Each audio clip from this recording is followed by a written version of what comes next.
So, what did I do in Dark Souls 1 here? Right. So, I turned off the mod, the Dark Souls Re-remastered mod, as you can see. Now it's just Dark Souls Remastered, even you can see the difference even in the menu. But I am simply now using a mod that faithfully upscales the textures of the game in most places.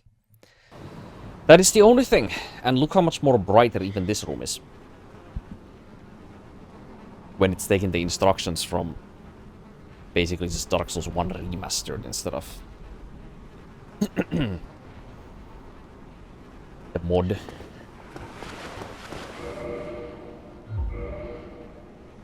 Right, did it become hot here all of a sudden?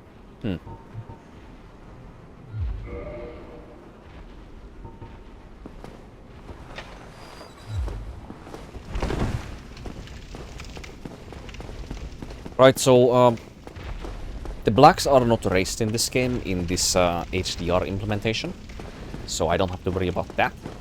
The brightness slider basically inside the game only changes the gamma curve, so yeah.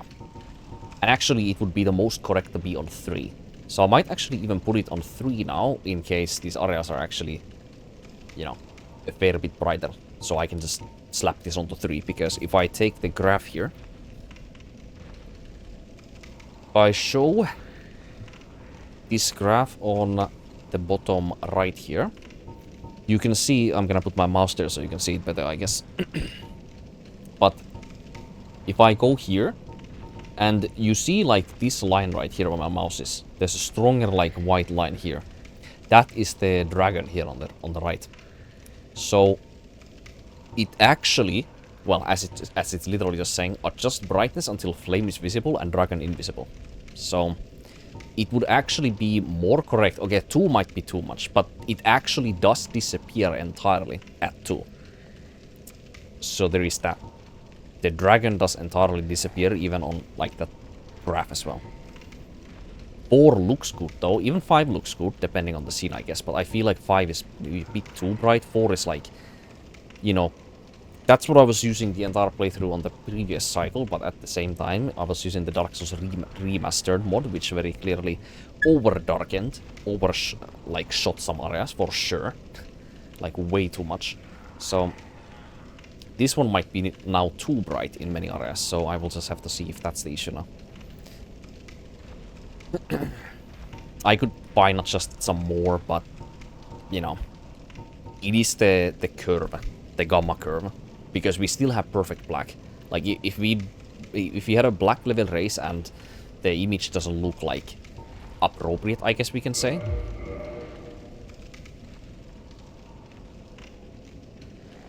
And see, like, here where my mouse is, basically.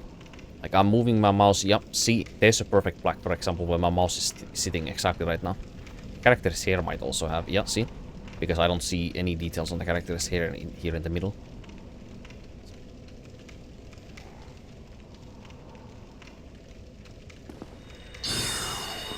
Oh, shit. Oh, there's a bonfire. Oh, speaking of, there's a few things that I forgot to do last time when I stopped. So, what did I forget to do? Well, first and foremost, Estus upgrades. I had 2 Firekeeper souls in my inventory and I forgot to use this. So, we can do that very easily immediately when we go to Firelink Shrine, just next thing. Something else I forgot to do, the binoculars. I forgot to pick up the binoculars in Firelink Shrine, even though I should have had them on this playthrough long time ago. And I thought I did have it for a long time.